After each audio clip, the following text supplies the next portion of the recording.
Hi, I'm Erica Heilman of Rumblestrip, and I am this week's guest on MetaPod.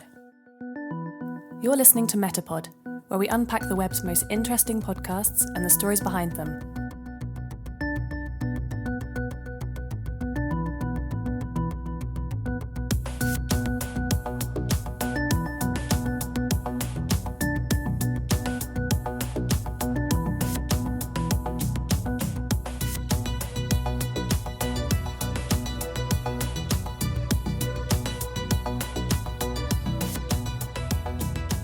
Yeah, that's right. This is MetaPod, where we unpack the web's most interesting podcasts and the stories behind them.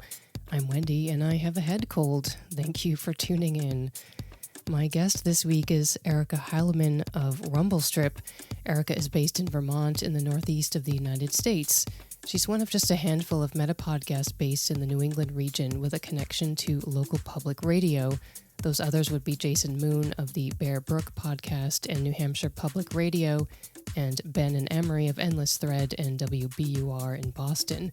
If you're interested in those conversations, they are episodes 5 and 9 of MetaPod. Erica Heilman is a proud independent podcaster, and her work can be heard on Vermont Public Radio and other public radio outlets across the U.S. She recently won a Peabody Award for her episode of Rumblestrip titled Finn and the Bell. She describes Rumblestrip as a show about people getting through the day. And although the podcast is created in Vermont, Erica insists it's not necessarily a show about Vermont. If you've listened to her work, you'll know that Erica has a gift for extracting the essential humanity from stories told with local and regional details, making Rumblestrip a show for anyone. For me, as a native of the region, this was a rare opportunity to talk about home with someone who is very in tune with the culture of that place. And it's probably not easily detected on the tape, but Erica has an excellent silent laugh. And combined with her consideration, curiosity, honesty, and humor, she's a very special human and just very enjoyable to talk to and listen to.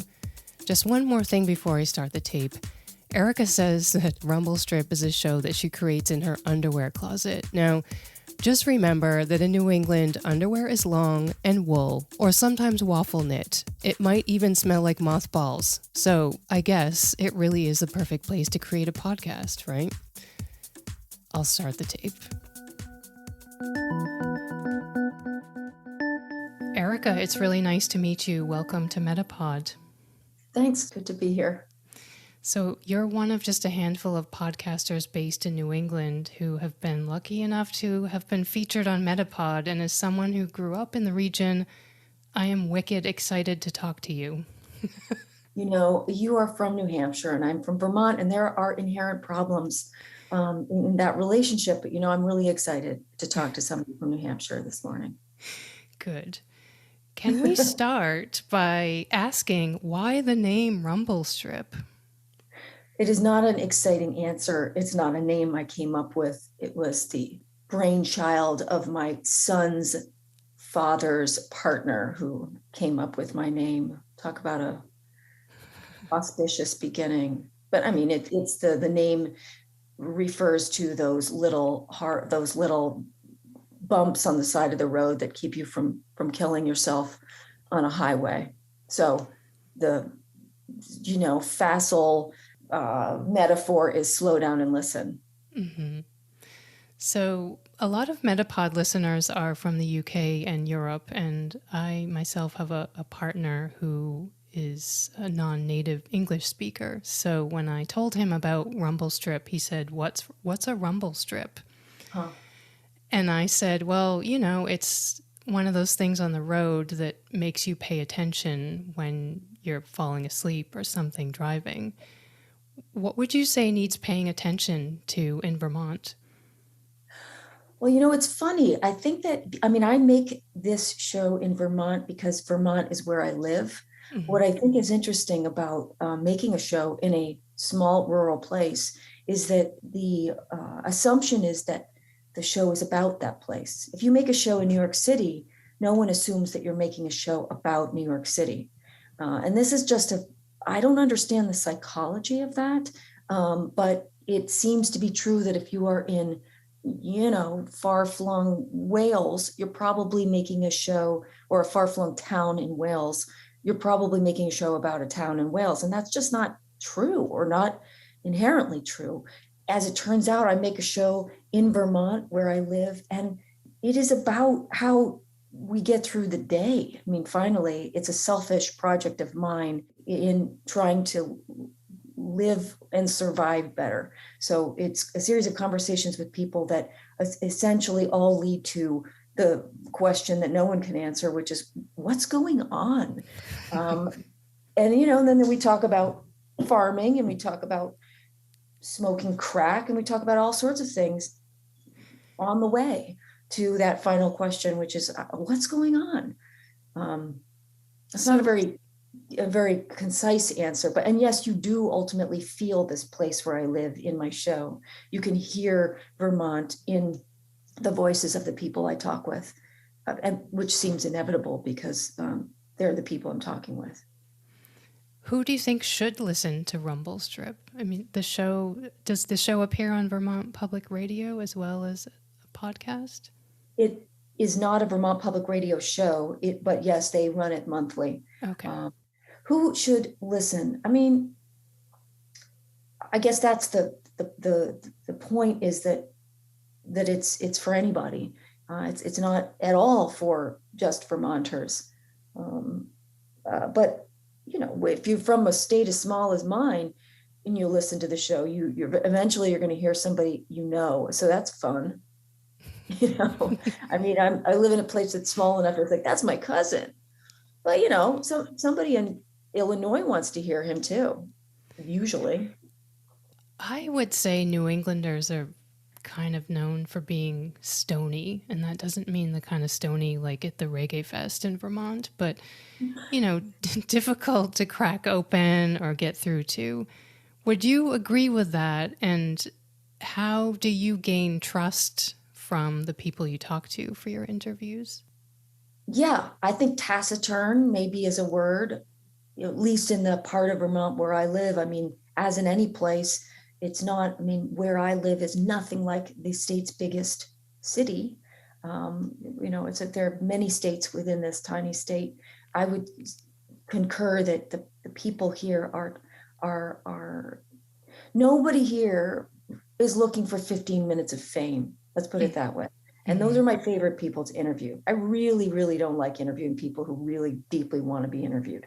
So there is a chapter, there is some convincing to do sometimes, but also where there is very little media, where there are very few people walking around with microphones, there's also a kind of openness that comes with that, because nobody's been burned before. Nobody knows to say no, because it isn't a common occurrence that somebody's walking around with headphones on. So people are stoic but open at the same time. But I think anywhere, the process of coming to know someone in an interview is the same, whoever you're talking with. I mean, you're two mammals who are circling each other, and it requires a certain amount of time and study of each other to quell the fight or flight, right? And that's a human process. That's something that happens at a cocktail party when you're, hello, my name's Erica, and then you start to talk and the person says something and you're thinking, why did he say it like that? Or why did he glance over there? Or is he looking at does he want to join another conversation? Like, there's all this micro communication that happens that's fascinating, and that's all deeply operative in an interview. Are there ever any concerns about the size of the community and talking for the microphone? I mean, repercussions I see. Yeah. When I begin an interview, I'll always say to the person, look, if you start sharing stories out of school, if you tell me something about Aunt Betty and you realize, good God, I really shouldn't have said that, there's always takesies, backsies. You can always take it back. I will not use any tape that you regret. That's something a reporter would never do, right? In a way, I think. To me, I'm going to get a much more interesting and much better interview if the person I'm interviewing feels safe in that way. And, if I feel concerned about something about a sensitivity in a final cut of something I make, I will often share that with the subject before I share it with the world and discuss it with them. So you're an independent podcaster, and I think I've read that you often say, well, you have just said that you make the podcast in your closet, but actually you do a lot. You go out, you seem like you're always on a truck or a tractor or hunting or learning how to skin a cow, maybe. You're participating in life. It's kind of like an Anthropology of Vermont show in some ways to me. Yeah. This is a really just open-ended question, but how do you even achieve that physically and mentally? I mean, you must have some equipment with you.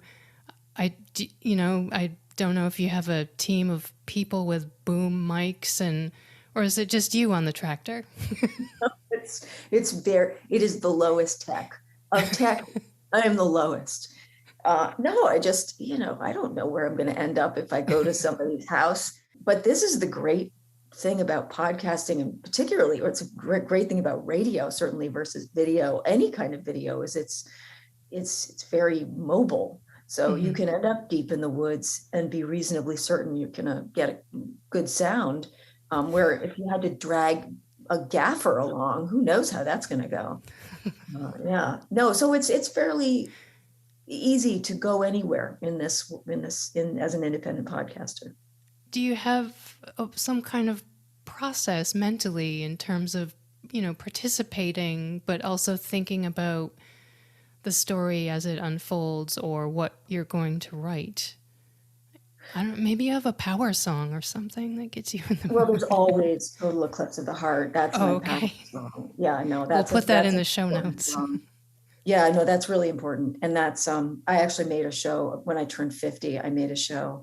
I forced the people I love to record the song with me singing it. And then I forced everyone I know to listen to me singing it.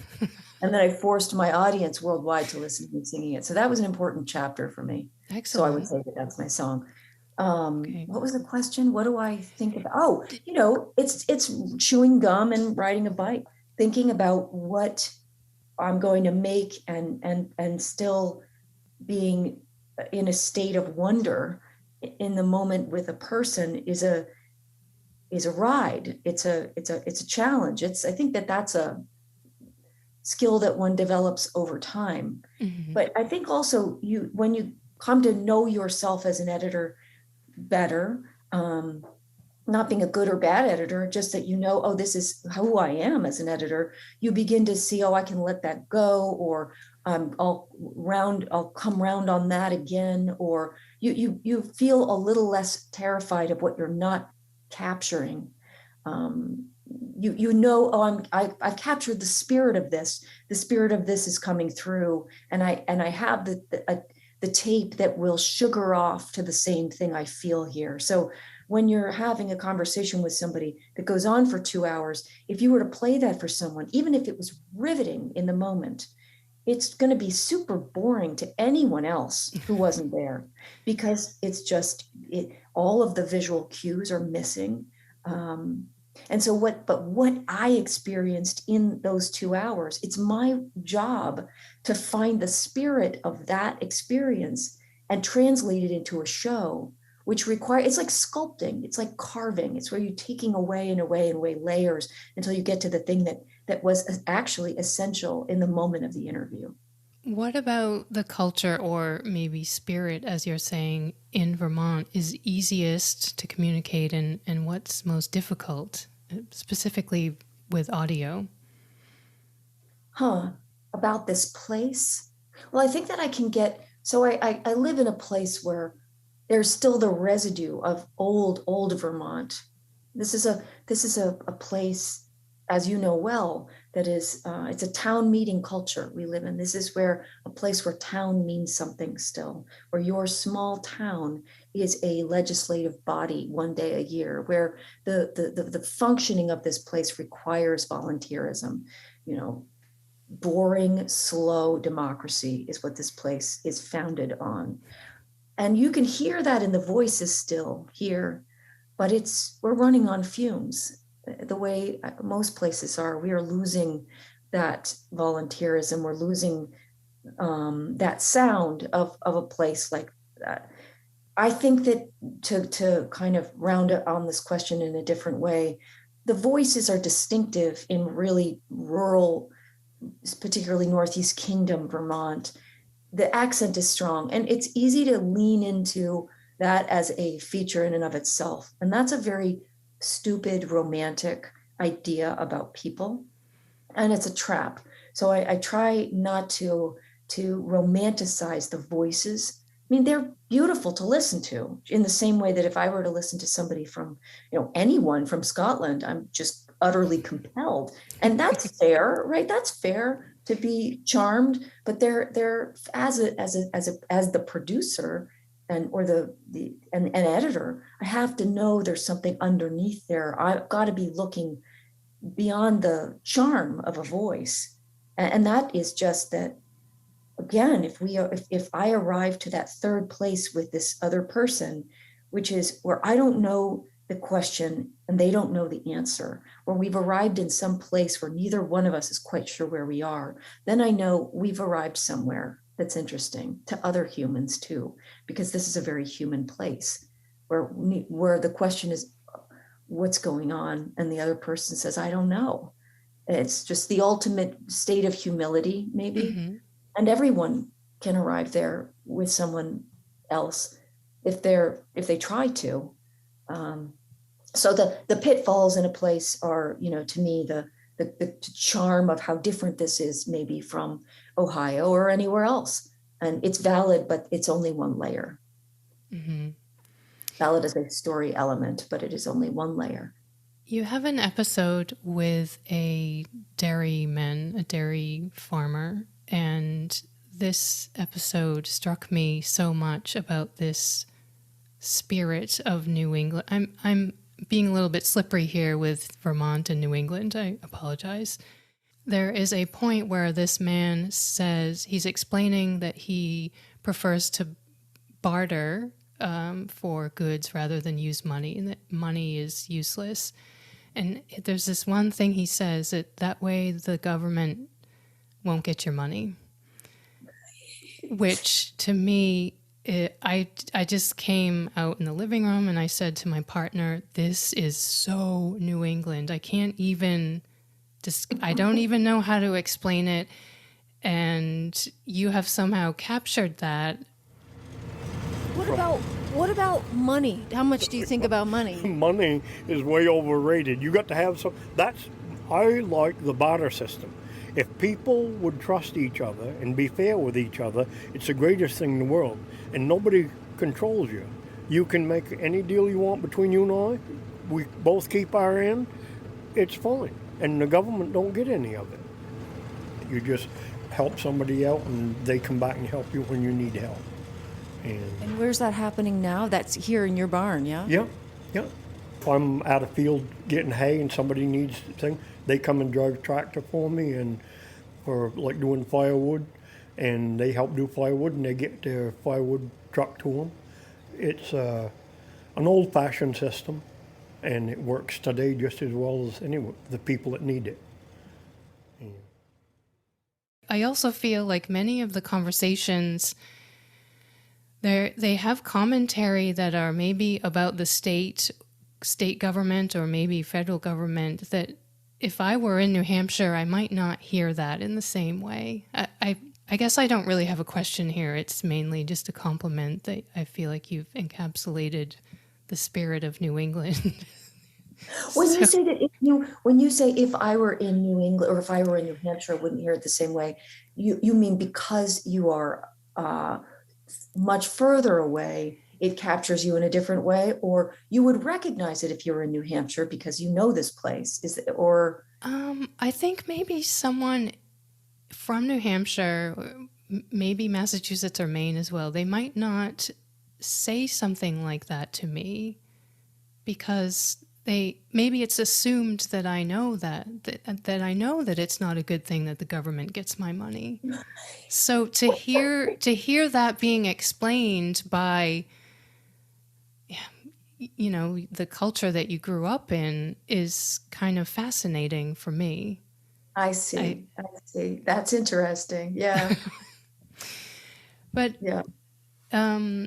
an episode that I really enjoyed is titled Virtual Justice, and I think it maybe gets a little bit at this dynamic as well. And I think that was published in August of 2021.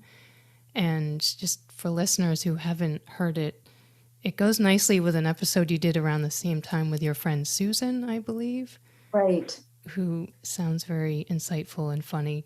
Virtual justice is about what happens when systems and procedures that have traditionally been carried out face-to-face with a certain degree of theater, the judicial system in the state of Vermont, when those processes go virtual.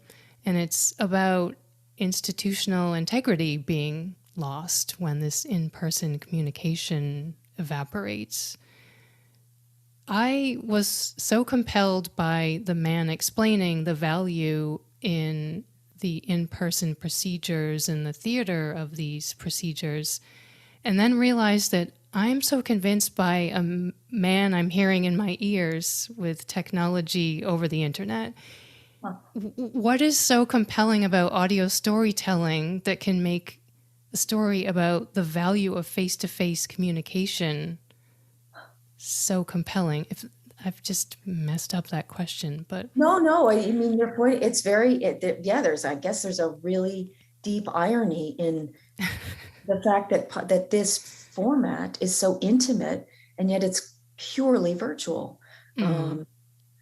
I never thought about that before. It was a story about the critical, that in person, particularly legal matters, criminal matters, that people need to be able to see their lawyer, to communicate in person, that it is a gestural language as much as anything, and that without in-person communication, without somebody's cousin sitting in the back of the courtroom who the lawyer can turn around and say, Billy, can you take her home if I release her right now? Can you take her back to your mother's house? I mean, all that ambience, right? In-person ambience is connective tissue in life, but also particularly in legal matters, right? Or in legal procedures.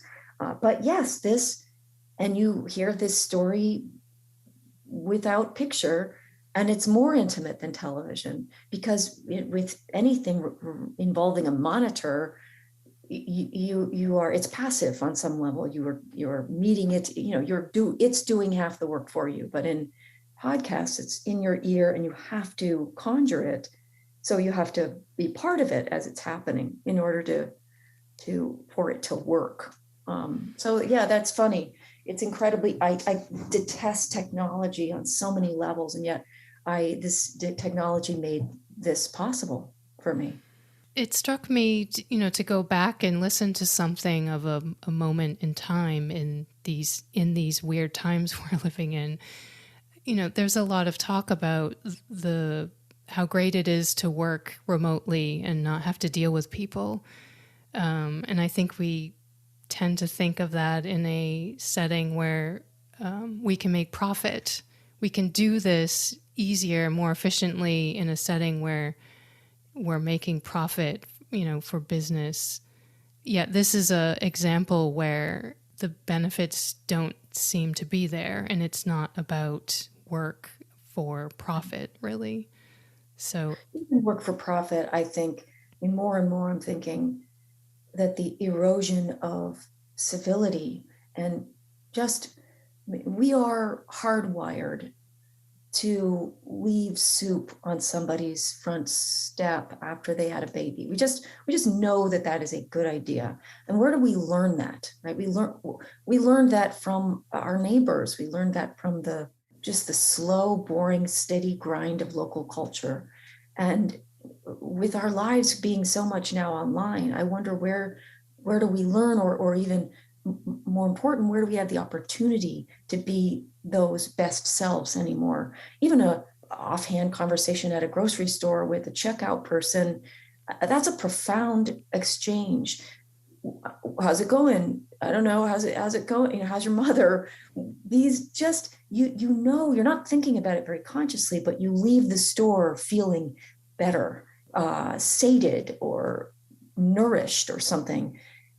These arbitrary, unimportant exchanges with humans that are all between the important parts, these are what sustain us. And I feel as though we are giving them away because we've never shone a light on them, because they didn't need a light to be shown on them. But they are what makes us people. You know, it's the best of being a person are those, all that language of gesture and day-to-day communication with the world around us. I don't know. I worry about that. Do you talk to a lot of young people for the podcast? And if you do, what would you say is unique about life for them right now in Vermont? Well, in Vermont, I mean, I have a regular annual date with my friend Leland, who was a kid my son went to school with. And when he was in first grade, he was over for hanging out with my son. And he has an amazing voice. I was like, Leland, come in here. And I interviewed him. And, you know, he went off about deep space and the Civil War. And so ever since that time, every spring, we get together and we talk. And I just had my day with Leland this last weekend. We went fishing up in the Kingdom. And I don't know. I think that at least I don't know that the kids that I talk with seem pretty resilient to me. They seem okay. I have also done stories about teachers in schools and who are very much saying that kids are very much not okay, that it is deeply problematic what they're seeing, that resilience is not in evidence anymore. And that's really troubling, that kids cannot work through basic, simple, straightforward challenges, that they won't. I mean, that this is a trend that they are noticing, just a fragility. And none of this seems awfully surprising. And maybe it's not only a product of COVID, but also the way that we approach education in the first place. I don't know, but that is what I'm hearing. I'm not finding that as much in evidence in the kids that I talk with. Kids are hard to interview. They're really slippery and hard. They're scary. I get really nervous before interviewing kids. So you recently won a Peabody Award for your episode titled Finn and the Bell. Congratulations. Thank you. And actually, I came to know you because one of our former guests recommended that episode to me. Has that opened any doors for you? I'm laughing just because I don't know. I mean, I don't. So again, I think if I were a production company that had produced this show, I think maybe it would be more obvious the ways in which an award is life-altering or, profession-altering. But I'm still in my closet, and I don't plan on leaving it because it's what I like to make. So I suppose if I could get on the big horse and start writing grants, that maybe that would go better now for me. Certainly, you could get your own truck. I could get my own truck. Or maybe you already have your own truck. I don't, but I would really like to have my own, not a big truck, just a really small truck I would like. But I also, I'm looking around, I'm in an office, and I've never been able to record in my office. I've always had to run into my underwear closet. So I think that with some imagination and with the bolstering of this, with the accolades ringing in my ears, I could soundproof the office. I could really take that next step. But no, it hasn't changed anything, but it was incredibly exciting to get this honor, particularly as an independent podcaster. I'm glad to represent my tribe. I feel as though, we are the origin story of podcasting. Weird people in closets and basements everywhere. That's where podcasts came from, and they changed the way that radio sounds. They pushed pushed the boundaries of what's possible. And they are still there. They're still out there making shows in their idiosyncratic ways, and they're beautiful. There's a kind of sublime you can achieve as an individual producer that you can't achieve as a group of people. I mean, they're not better or worse. They're very different. But I'm glad that an independent podcast won a Peabody, and obviously I'm sort of glad it was mine. Is there another episode that you're particularly proud of? Wow. Yeah. I mean, that's hard because they're all, I think I'm proud. I fall in love with all of the people I interview, all of the people I interview. If I didn't, I don't think it would be a very good show. So I fall in love with all of the people. There's a show that comes to mind as a show that there's a story I made a number of years ago called Last Chapter, about two men who were best friends who lived in Montpelier, Vermont, and one got a illness and asked his best friend to help him die. In Vermont, there is a Patient Choice and Control at End of Life Act, and so you can legally take your own life under certain circumstances. So it's a story about how they arrived at that end. And it's just an absolutely beautiful story about a friendship. And then some years later, the Duplass brothers made a movie based on that story called Paddleton. Okay. I think they made that movie in 2019. And it is that story. And that's just a story that I think is really beautiful about. It's also a story about two men, of an intimate friendship between two men, which is kind of an unusual kind of friendship. Mm-hmm. And I need to ask if you have worked on a show called Shaking Out the Numb with a band, Sylvan Esso, is that? Sylvan Esso, yeah. Yeah. And a lot of the music in your own podcast comes from your friends, it sounds like. Yeah, I don't use as much music. I have been using less and less music for some reason. I use a lot of nature sound, or sound I record out my door, crickets and birds and rivers and stuff, ambient sound. But yeah, I love using my friend Brian Clark, who's he's a friend and a woodworker and a musician here in Calais. I use his music a lot.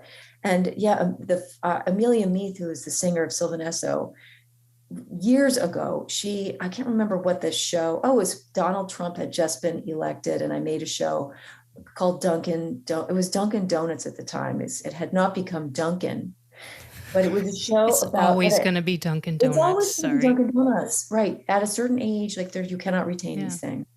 But after that, I was so depressed after Donald Trump won that I was really seasonally depressed also, because the winters here are really long and really dark. So I was not well. And I was like, what would make me feel just a little bit worse? And it was going to Dunkin' Donuts in Barrie, Vermont, and sitting there with my microphone, which I knew people would find terrifying and awful, and begging people to talk with me. So I thought that would be awful. So that's what I'm going to do. So I did that. And I went to Dunkin' Donuts and I hung out a sign that said, if you talk to me, I'll buy you a donut. So it was like the worst kind of self-flagellation. What does it mean? Self-back? Anyway, I was really just asking people, what class are you? Because it's a question, at least in New England, you're just not allowed to ask that question. You're not allowed to discuss class, because class is not supposed to be an issue here. But of course it is. And right after, I thought it was somehow related to Donald Trump's win. And I was like, that would be the hardest question to ask, is what class are you? So after I made that show, I got an email from Amelia Meath, who is the singer of Sylvan Esso. And of course, because I'm old, I had no idea what Sylvan Esso was. And she's like, hey, yeah, I really love the show. And, I'm in a couple bands if you ever want to use our music. And I thought, oh, that's really nice. Mm-hmm. And then I did. And then, weeks later, I was like, I wonder what those bands are. And I looked them up and I was like, Jesus, those are real bands. Yeah, so I've used some of her music too. Sometimes I ask her to hum into her iPhone for my show, and she is really good at that. Good. Yeah, using friends' music is really fun in podcasts. I'm curious if there's any correlation between class and the donut type that was chosen. That is a really smart question. That is a really smart question. And I'm going to go with glazed. I think it's a straight up that most, that middle class people went with the glazed. Okay. And I think that if you're lower middle, you might go with frosting stuffed, which was my choice of donut. But it's a tough call. Actually, what was really interesting about the show is how many people, first of all, the more money people have, the more uncomfortable they are with a question. Mm-hmm. And which is, I guess, intuitive, but I thought kind of fascinating.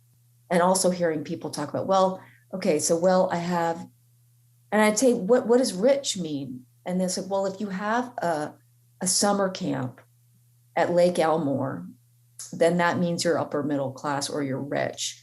So the people's criteria for what is rich and poor was fascinating and funny and totally endearing, Mm-hmm.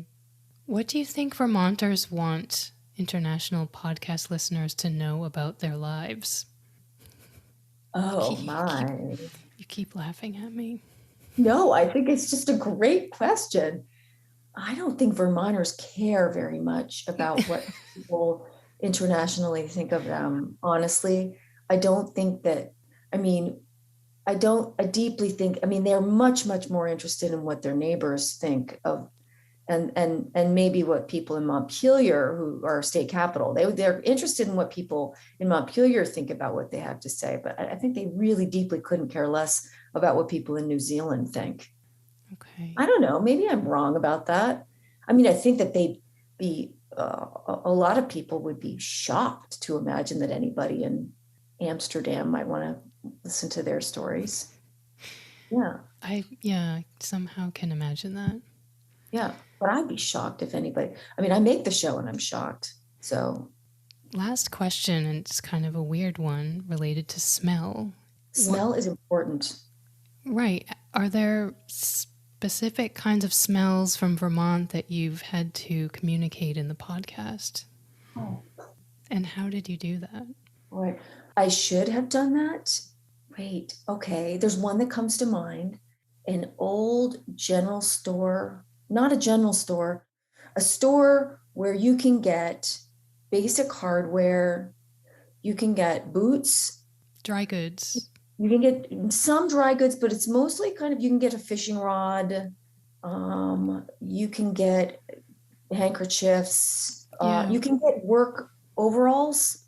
There's a smell of almost like it's a leather smell, and a smell of waxed wooden floors. That's a Vermont smell that I think I tried to articulate once in a show.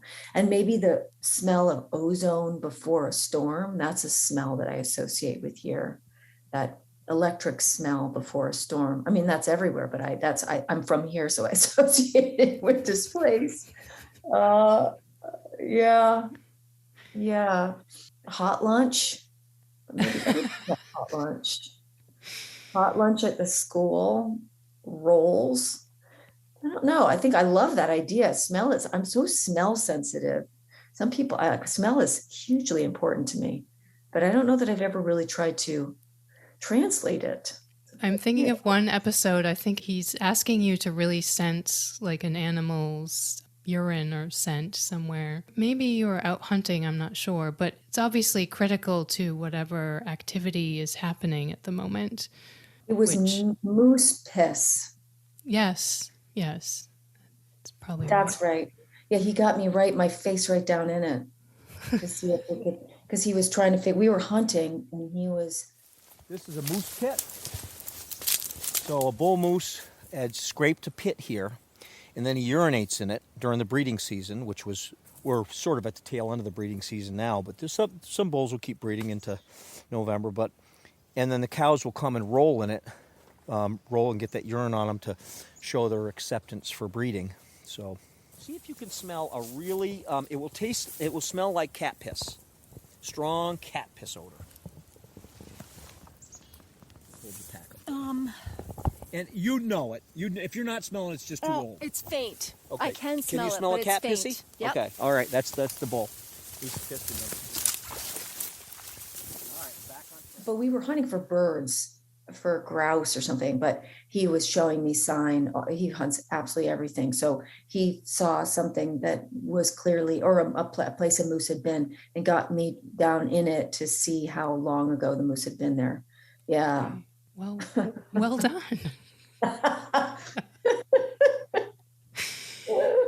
Erica, it's been wicked pleasure to have you on MetaPod. Thank you so much for talking to me about Rumble Strip and Vermont and New England and all this good stuff, like moose piss. Moose piss, it's important. It was a total pleasure talking with somebody from New Hampshire about my show. This is a first. It's great. Good.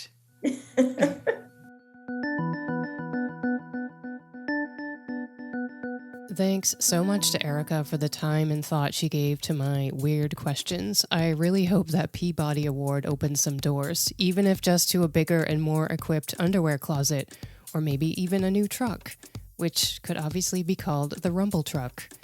You can follow Rumble Strip on Twitter, Instagram, and Facebook. There are links for you at metapodshow.com, or you can go to the rumblestripvermont.com website and check out the Rumble Strip merch. It's a great way to support an independent podcast. And hey, thank you to the listeners who enjoyed the MetaPod conversation with Reverend Billy and Savitri D. That's episode 51. I really appreciate your enthusiastic comments. If you'd like to comment on an episode of MetaPod, you can send me a note via Twitter at The MetaPod Show or on Instagram at MetaPod Show. Also, leaving a rating or review supports the show in a very simple and cheap way. Thanks. All right, that's all for now. Thanks for listening. See you. This episode of MetaPod was recorded, edited, and produced by me, Wendy Morrill.